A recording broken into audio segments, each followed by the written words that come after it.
apéro Dada é justamente isso, é um aperitivo Dada. E porquê este aperitivo Dada? Bom, porque estamos em 100 anos de comemorações do movimento Dada. E nós do Teatro Académico da Universidade de Lisboa, o antigo TUT, é um grupo que, portanto, este ano vai fazer 35 anos, portanto, foi criado há 35 anos na Universidade Técnica, quando ainda existia. E, portanto, é um grupo que, ao longo destes 35 anos, sempre temos feito em grande liberdade, agora pegando as palavras da Susana também de manhã, e ela sabe também bem a experiência do teatro universitário, em grande liberdade, um repertório muito amplo e muito diferenciado. Começámos justamente com dramatização de poesia, um poema do Cavafy, Os Bárbaros, e a partir daí, portanto, sempre foi um grupo em que houve a possibilidade de experimentar dramaturgias e, no fundo, teatralizar contos, poemas e muitas outras coisas. Agora, nos últimos anos também temos feito uma série de peças, enfim, ao longo de toda a história fizemos isso, mas nos últimos anos temos de alguma forma, dedicado em particular a fazer algum repertório menos conhecido ou quase desconhecido. E este ano também decidimos fazer a mesma coisa, ou seja, em anos de 100 anos de Dada, era interessante fazer uma peça Dada, não é? Portanto, começámos justamente por perceber o que era um pouco isto, do movimento Dada, lemos alguns manifestos. É preciso lembrar que o Teatro Académico da Universidade de Lisboa, que resulta agora da fusão da Universidade Técnica da Universidade Clássica, portanto, é um grupo que reúne enfim, um conjunto muito amplo de pessoas, mas que não querem ser atores, né? À partida, e, portanto, são em si, como temos aqui, investigadores séniores do Laboratório Nacional de Engenharia Civil, portanto, são engenheiros. Temos arquitetos, arquitetas, veterinários, portanto são tudo cursos, enfim, de todo o amplo leque do ensino universitário, mas que justamente vemos nesta experiência do teatro uma forma também de desenvolvimento, obviamente, de competências pessoais, relacionais, mas também uma forma do teatro como uma porta também para a cultura e para a arte, para uma melhor compreensão da realidade e do mundo em que vivemos. E daí que decidimos fazer este mergulho no dadaísmo e também, como dizia alguém ontem, a Marina, penso que está na sociedade da nossa escuta, que às vezes é importante para subverter o presente, não é? Temos que ir ao passado. Mas decidimos mesmo investigar o que era isto do movimento Dada, é isso que temos estado a fazer, e à procura se haveria alguma peça de teatro. Obviamente tínhamos ecos de várias, não é? De Cábia, de Zara, lemos algumas, enfim, não era bem aquilo que procurávamos. Até que fomos dar com esta, que se chama O Imperador da China, enfim, que vamos ouvir falar, e deste também senhor dramaturgo Jorge Dumont d'Essagne. Bom, e então fomos à descoberta de quem era que é esta peça e que é este senhor. Bom, uma coisa interessante foi esta carta, que, entretanto, descobrimos que é uma carta do Jorge Dumont d'Essagne, portanto, o autor desta peça, ao casal Othon Lara. E diz assim: caro senhor, refleti sobre a sua proposta para explicar o sentido filosófico do Imperador da China, portanto, da peça que eu tinha feito. Agradeço por essa proposta, mas há um mas, que é este. Existem vários planos nesta peça, bem entendido. Isso quer dizer, pelo menos, um plano dramático, um plano sentimental, um plano filosófico, e haverá com certeza mais. Mas tudo isso é do ponto de vista crítico. E eu, enquanto escrevia, não pensava nessas coisas, ou pelo menos não as pormenorizei. O inconsciente entendia-se com o consciente, se você quiser. Isto é curioso, tem muito a ver com as coisas que temos falado tanto ontem como hoje. Mas, como se trata de teatro, eu acho que devemos dar lugar ao dramático com uma luta entre o lirismo e a ironia. O resto deve ser apenas sugerido. Estou ciente que a tarefa dos intérpretes será difícil. Não tenho dúvidas que, sob a sua direção compreensiva de Madame Lara e de sua, caro senhor, eles serão maravilhosos. Eu acredito que nestas circunstâncias é preferível não fazer explicações filosóficas a priori. As confusões, pouco importa, porque nós podemos evitar. E é melhor que nos enganemos do que enganar desde o princípio, expondo ideias que ganham rapidamente uma aparência dogmática. Também deliciosa relação que também temos vindo a falar. E acrescento, prejudicar-me-ei a mim mesmo, interiormente, por uma reação inevitável, uma fixação de ideias que já estão distantes de mim. Porque, em matéria de impossibilidade do conhecimento, eu fiz progressos no mesmo sentido, ou seja, no sentido da impossibilidade do conhecimento. Não quero mais ocupar o seu tempo, caro senhor. O Imperador da China será o público que o fará. o imperador da China será o público que o fará. Que interpretando, os atores pensem na ação. O pouco que sabem do resto será suficiente. E agradeço, como lhe agradeci de início. Acredita em mim, caro senhor, muito sinceramente vosso, Jorge Drummond Dessalines. Esta carta foi escrita, ela está em 25, mas a peça acabou por ser representada, talvez tenha sido 24 ou 25, porque não há assim uma certeza absoluta, eu até penso que é em 24, mas o Jorge Drummond Dessalines escreveu esta peça em 1916. Ou seja, em 1916, antes dele próprio conhecer o movimento Dada, que estava a nascer na Suíça, ele escreve esta peça, mas que rapidamente os dadaístas, quando a conheceram, a assumiram como sua, ou seja, integraram o teatro no seu próprio pensamento, na sua linha de ação, e consideraram-na como sendo uma peça pré-Dada, e onde Breton dizia mesmo que era a melhor peça de Dada que ficou.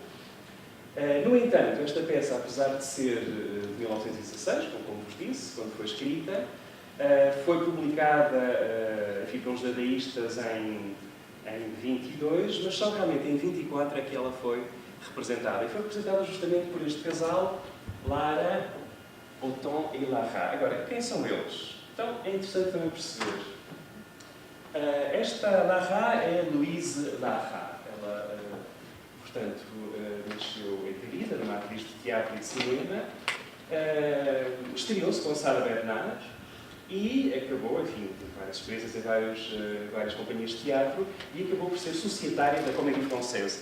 A Comédie Française tem esta forma de funcionar e ser societária, no fundo, é fazer parte do elenco, não é? Do elenco da própria Comédie Française. Quando era uma atriz, na altura, de grande prestígio, não é? Enfim, prêmios e acabou por representar, e representou também, em 1913, uma peça que na altura foi um grande escândalo, Les Affaires sont les Affaires, de Octave Mirbeau, em que fazia esta personagem escandalosa de Germaine Leschat. Fomos à procura de imagens e cá está ela, nesta peça. Portanto, não queria ser escandaloso propriamente pelo cenário, pelos figurinos, mas sim realmente pelas relações que se estabeleciam entre eles, e que em 1903 podemos imaginar que seriam, enfim, algo muito avançado. Agora, começa aqui algo interessante. É que, desde 1911, que o Louise Lara e o seu marido, que era arquiteto, começaram a animar uma companhia chamada Arte et Liberté. Até que acabaram por fundar, em 1919, o laboratório de teatro Arte et Action, para a afirmação e defesa das obras modernas, que animaram até 1939. Ora, isto é muito interessante porque, em termos de história do teatro, das artes performativas, a primeira notícia que temos num laboratório teatral é justamente de 1905, um laboratório que foi criado pelo nosso amigo Stanislavski com o Meyerhold. Stanislavski criou o Teatro de Arte de Moscou e em 1905 criam realmente o Teatro Estúdio, que é, na verdade, o primeiro laboratório teatral de que temos conhecimento. E criaram, justamente, isto é interessante perceber, que como há uma relação íntima entre as técnicas de ator, né, as técnicas de formação, com uma estética própria e com uma ética. E realmente o Stanislavski, quando formou o Teatro de Arte de Moscovo, tinha a ver com uma mudança realmente de sociedade, de mentalidade, e eles percebiam que para fazer para uma outra sociedade, para uma outra visão sobre a sociedade e de intervenção, tinham que criar uma outra forma de fazer teatro, como se fosse um teatro naturalista, e para esse tipo de teatro é preciso uma outra formação para os atores. E foi assim que começou. Mas em 1905, portanto, pouco depois, com o Meyerhold decidiram formar este laboratório. E porquê? Porque já estava a surgir um outro tipo de repertório. Já não era um repertório naturalista, como o de Chekhov. Tinham surgido atores com peças em que já traziam uma outra visão da realidade e do onírico e do imaginário. Nomeadamente, o Martin Rilling tinha escrito O Pássaro Azul. E foi justamente o Pássaro Azul que serviu como uma das primeiras experiências deste teatro laboratório com o Maerol. E, portanto, os ecossistemas de laboratórios são muito mais posteriores. Não é que este de 1919 é interessante saber que este casal francês criou este laboratório. Bom, mas o que é que eles faziam neste laboratório? Então, acabámos por encontrar esta obra, que é interessante, o Teatro de Recherche entre les deux guerres, não é? O teatro de pesquisa entre as duas guerras, e, nomeadamente, há um enfoque neste laboratório de arte e ação. Portanto, a Louise Lara, a tal atriz, que também cantava, dançava, reuniu à sua volta uma série de outros artistas para criar esta sociedade que depois evoluiu para o laboratório. E é aqui que é também interessante observar isto. Eles queriam fazer este teatro de chambre, ou seja, um teatro de câmara, um teatro-estúdio, não é? E o que é que eles pretendiam com isto? Que sentido devemos dar a esta palavra, a este conceito de teatro de câmara, teatro-estúdio? Bom, materialmente, isto se calhar não significa nada. É apenas uma estreita torre de observação. Mas, espiritualmente, a contemplação, graças a esta torre, é possível perspectivar o céu inteiro da arte, sem que jamais o brilho excessivo do sol nos impeça de descobrir outras miríades nascidas ou a nascer justamente até à mais longínqua periferia do universo. E, portanto, é interessante como conceito perceber o que é que eles entendiam como este teatro de estúdio, não é? Como este teatro de pesquisa, de alguma forma. E, sobretudo, eles interessavam, se bem que primeiro queriam realmente fazer uma renovação do repertório e, sobretudo, representar peças contemporâneas, perceberam que havia uma outra intenção, que era aprofundar o teatro em si mesmo. E o que é que isto era para eles? O teatro em si mesmo, o teatro luminano. Bom, o teatro, então, não era apenas simplesmente um lugar indiferente, onde se encontravam, confrontavam palavras e seres, mas era o crisol, dos elementos que se fundiam e que não podiam sair deste crisol da mesma forma como de onde tinham saído. O crisol daquele... diz crisol, não é? Onde se fazem os alquimistas, no fundo, onde se fazem as misturas alquímicas, onde se misturam os elementos. Portanto, eles começaram a aprofundar, sobretudo, esta questão do teatro em si mesmo, em si próprio. Evoluiu toda esta experiência deles para este laboratório. Laboratório à atraction se cede être le reflet d'une société. Ou seja, eles perceberam que já não queriam com este laboratório ser um reflexo, ou seja, o teatro que eles faziam, não queriam que fosse o reflexo de uma sociedade. E porquê? Porque não havia nenhuma razão de parecer com esta sociedade, uma sociedade que justamente tinha levado à Primeira Guerra Mundial, e no fundo este horror, este absurdo, e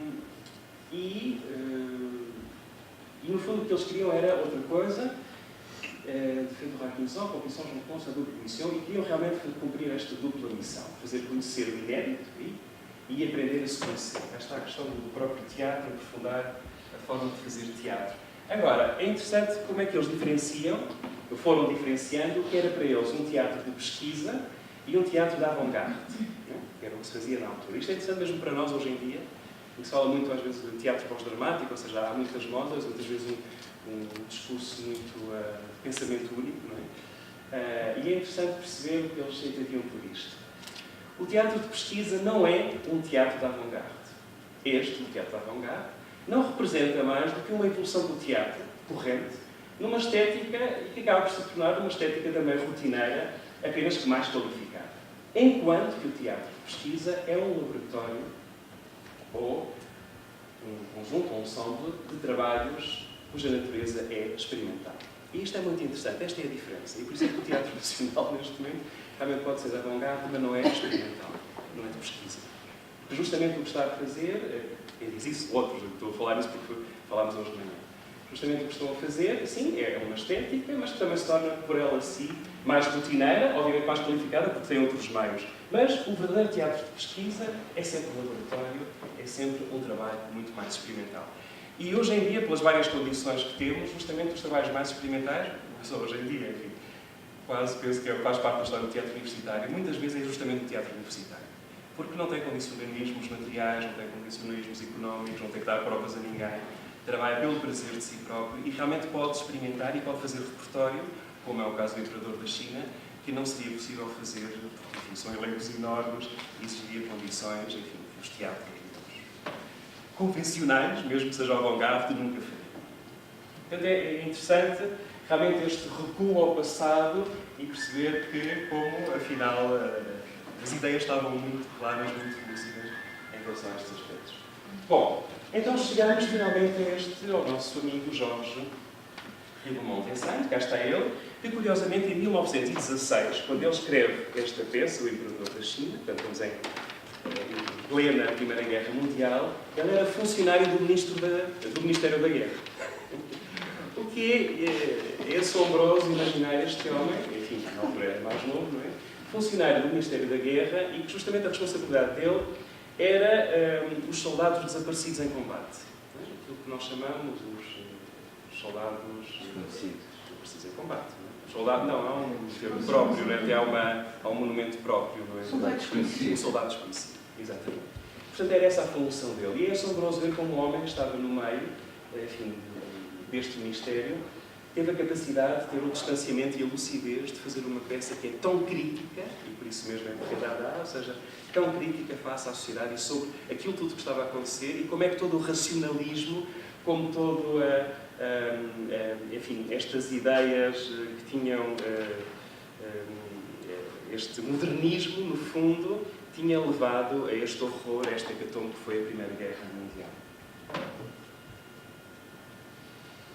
Ribamont-Enseigne pode-se dizer que encarnava o espírito de um artista nietzscheano. Era músico, pintor, poeta, um farol, foi considerado um farol da avant-garde da Dada. Aliás, ele foi o grande intelectual, ele não é um nome muito conhecido, ficaram mais os pintores e todos os outros, mas realmente ele é o grande intelectual do movimento Dada e que depois também seguiu para o surrealismo. Mas ele praticava indiferentemente todas estas artes com a mesma avidez, a mesma competência e a mesma felicidade. Indiferentemente e sempre com a mesma indiferença. A maior parte da sua obra, enfim, caiu no esquecimento. Os próprios quadros dele, muitos deles sabe-se que serviram de telhado para galinheiros e tudo isso, portanto ele nunca teve uma grande atenção em relação à sua obra. Mas ele realmente manteve sempre fiel a este princípio da indiferença, este conceito fundador de Dada, e, sobretudo, que nos ficou conhecido pelos trabalhos de Marcel Duchamp. Aliás, eles faziam parte do mesmo grupo, justamente. Fidel à estética, à filosofia Dada, para que o que, sobretudo, conta é o instante do gesto criador. Como os museus são cemitérios, ele recusou sempre a exposição dos seus quadros, da mesma forma que a publicação dos seus poemas, e é um grande poeta, os excertos que conhecemos dele são uma beleza, e realmente muitos deles acabam por estar na própria peça do Imperador da China. Mas, à exceção de um, é sempre a exceção que confirma a regra, que este poema é Se Homo, uma homenagem a Nietzsche, enfim, tudo o resto, enfim, muitos inéditos, tudo o resto ficou para sempre perdido. Chegamos então ao Imperador da China. O Imperador da China, esta peça escrita em 1916, publicada em 1922, apenas representada em 24, e que se saiba, para além desta representação, deste casal, só voltou a ser feita 2 anos depois em Itália. A partir daí, de 26, nunca mais foi feita. Aliás, há ecos não, isso há documentos e nós sabemos isso, que há cerca de 4 ou 5 anos foi feita uma adaptação por uma companhia francesa muito peculiar e que trabalha com deficientes mentais. E realmente a encenadora, e que também é educadora, decidiu realmente pegar o Imperador da China, fazer uma adaptação e trabalhar com os seus doentes mentais a peça, e realmente há fotografias e há mesmo escritos, testemunhos deles, e é interessantíssimo todo o processo de trabalho, o processo criativo e de montagem da peça. O que é o Imperador da China? Bom, é uma peça que está dividida em 3 atos, portanto é uma estrutura mais ou menos convencional. Tudo o que está por dentro é que não é nada convencional. Mas, no primeiro ato que nós temos é que se vê chegar à China 2 protagonistas estranhos, equinócio e irónico. Ambos estes estrangeiros procuram o Imperador da China para lhe dar um presente. eles encontram-se com Esfera. Esfera será o tal imperador da China, o chefe do governo da China, e predizem-lhe a sua próxima ascensão ao trono do imperador. Mas, enquanto isso, uma conspiração organiza-se para assassinar Esfera, porque com a sua morte ele se tornaria um filho do céu, o intercessor entre os homens e os deuses, que era a função do imperador. A missão é confiada a Verdicto, um mercenário impassível. Esfera, mergulhado em pensamentos sombrios e perturbado pela premonição, decide dar continuidade a si próprio, deitando-se com a sua filha Onana, na esperança de dar à luz um ser que seja seu próprio espelho. Isto, depois, encontramos ecos disto no Sensi do Artaud. Aliás, esta peça, justamente, e do teatro Dada, realmente percebemos de onde vai sair o Artaud e, mais tarde, depois da Segunda Guerra Mundial, o teatro do absurdo. Tudo começa, de certa forma, aqui. É um grande momento, realmente, de explosão. Ele viola e prepara uma refeição de assassina todos os conjurados, exceto o Verdicto. Depois disso, ele suicida-se, acede assim à função suprema do imperador. Este, portanto, é o primeiro ato, não é? Como vemos, logo uma história estranha. No segundo ato, Onana, a filha de Esfera, do imperador da China, grávida de seu pai, tenta encontrá-lo. Ela não sabe se deve manter a criança ou não e consulta sacerdotes, uma parteira, enfim, toda uma série de personagens que nos dão um retrato da época e deste pensamento modernista e todo, enfim, racionalista da altura, e termina a sua missão na porta do quarto do imperador sem ter respostas às suas perguntas. Terceiro ato, último ato, a guerra. Estávamos em plena guerra. O ministro da paz torna-se ministro da guerra, a fim de conter o ataque dos bárbaros que invadiram o Império, liderados por Verdicto, porque tinha-se passado para o outro lado. E que Inácio Irónico entregam-se a uma crítica burlesca e cruel da guerra. No campo de batalha ouvimos o pranto de um soldado que agoniza, e que Inácio Irónico escapam pelo ar, era o início da aviação, enquanto Verdicto faz uma apologia aterradora da revolução. Verdicto acaba por assassinar Onana e essa morte encerra tragicamente a peça. Ou seja, temos aqui três atos que são bem distintos, mas que se vão ligar subterraneamente por diferentes aspectos. Cá está uma das edições, a quarta edição do Imperador da China, e vamos ficar assim, se calhar, com esta imagem. Para sentirmos um pouco o que é que este... Enfim, nós ainda estamos a trabalhar justamente a peça, estamos em processo, não é? E, portanto, Vieira, Luísa, Sária e Emma tiveram a gentileza de enfim, fazer agora um pouco uma leitura de duas pequenas cenas, um bocado para termos uma sensação de assim, alguns flashes, alguns relances do que são estas palavras do Jorge Quiberon d'Essagne e do que é esta peça do Imperador da China. O que eles vão fazer justamente é uma primeira cena em que é a cena, de certa forma, da violação do Esfera à Sara, e depois iremos assistir à cena em que justamente o tal jovem soldado que morre no campo de batalha, não é? E que é amparado pela sua mãe. Portanto, quando quiser, se quer, é melhor começar a vocês, que temos, não é? Isto ainda estamos em processo, não é? Ou seja, estamos mesmo no início, mas é interessante ver, não é? Como é que nos vamos encontrando com estas palavras e corpos e tudo.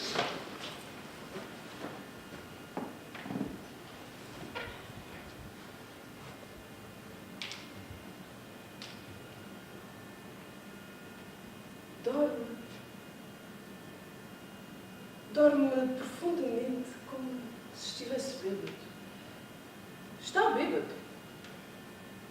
Enternecedor esquecimento dos duríssimos contactos com a última armadura. Não existe proteção mais segura do que a embriaguez que abre, ainda por capricho, as portas profundas. Proteção pelo lado de dentro. Por fim só, já que não se dá conta, e eu poderia soltar a espada. A espada que está pendurada ao seu lado e perfurar-lhe o ventre. Embriaguez eterna. Poderia... Oh, que macia seria a carne. Ser autor de uma morte deve dar um gosto tão estranho.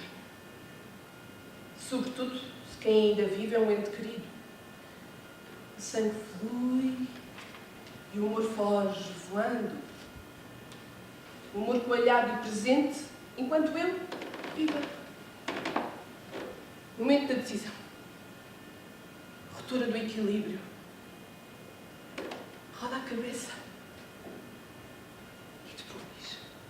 E depois? O prazer dura tão pouco e o morto está bem morto.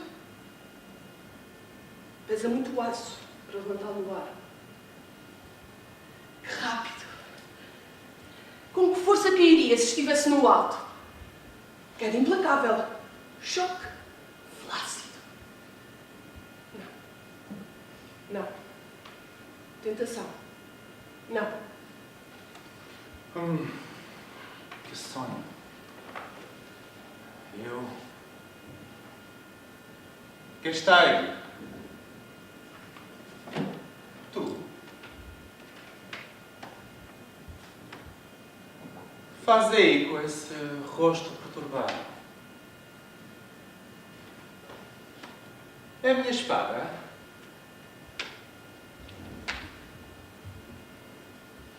És linda.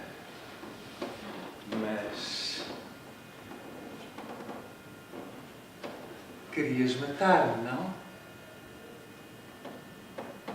Sentias-te tentada.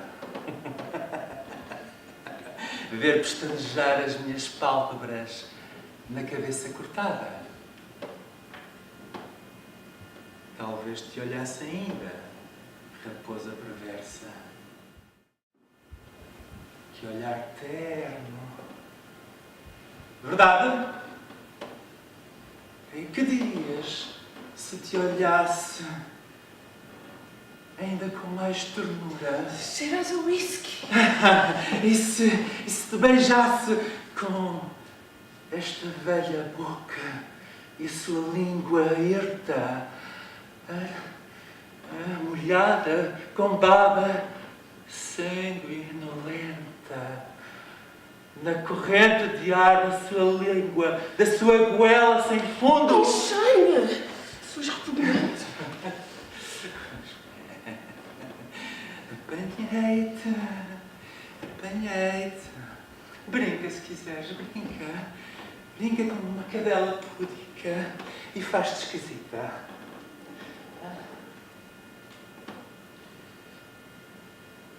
Lá por seres minha filha,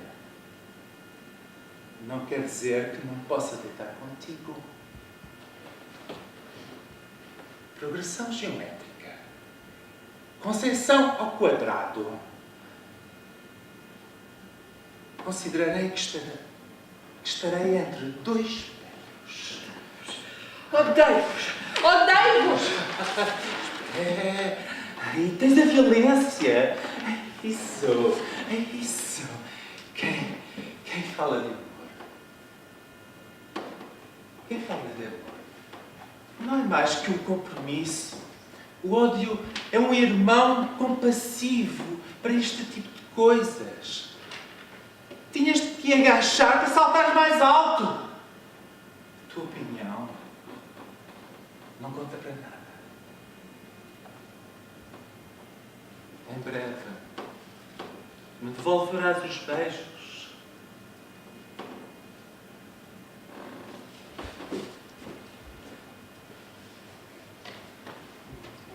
Vai ter a segunda cena.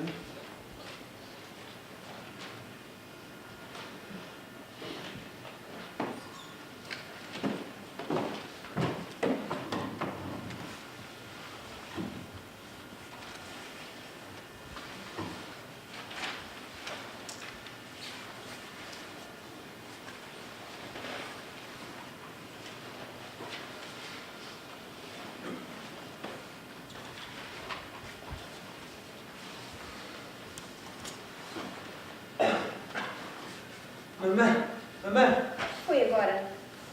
fogo. A cabeça começa a pesar mais que os pés. O equilíbrio. Mamãe, O que foi? rompe-se. Puxa-me dos braços. Puxa-me pela minha cabeça. Não posso mais, eu já não sinto a cama, eu flutuo. Mamãe, O quê? O que foi? vou caindo. Estou na terra, sou uma pedra. na terra. Dói, mamã. Estou frio. Vou ficar frio, gelado e hirto, como Coyo Simon, que pesava tanto em cima de mim. Mamã. Que foi? Começa a sentir-se esse peso quando o pedaço de ferro se enterra dentro. Há algo muito duro que penetra. É formoso morrer assim, não é? Não é? Sim, sim. Mamã, há algo que se fecha, que se passa. O que foi? Senhora, também isso. Também isso vai morrer. Sim. Tu que queres? Venho consolar-te. Não preciso de consolo. Sei o que está bem e o que está mal. Foi porque sabia que estou aqui, deitado, de boca para cima, com todo o meu corpo, fazendo um buraco no colchão, em vez de pesar pelos pés sobre a base da minha sombra, com o peso da cabeça, do coração, do ventre, dos rios sobre os ossos. Já notaste que a única coisa que não se vê é a sombra dos pés? Está a terra. Tens febre. Mas a sombra da cabeça vê-se. Sim. Deve ser ela que me arrasta e me puxa dos pés. São os lençóis. Tu sabes disso. Tira-me esse peso. Puseram. É demasiado peso. Não. Não te aproximes. Fechado. Está fechado. Não entres. Mamã. O que está fechado? À minha volta. Tudo à minha volta. Aperta e entra. E entra. Não.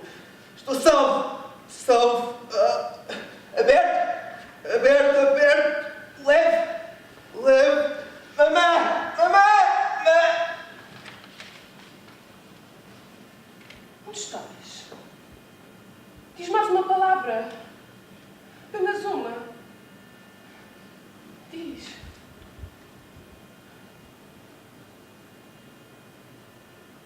Silêncio. Contacto com a morte. Afinal, não consegui ver nos seus olhos. Minha cabeça está atada nos seus dedos. Parece-me sentir o frio. Que silêncio. Silêncio como cristal.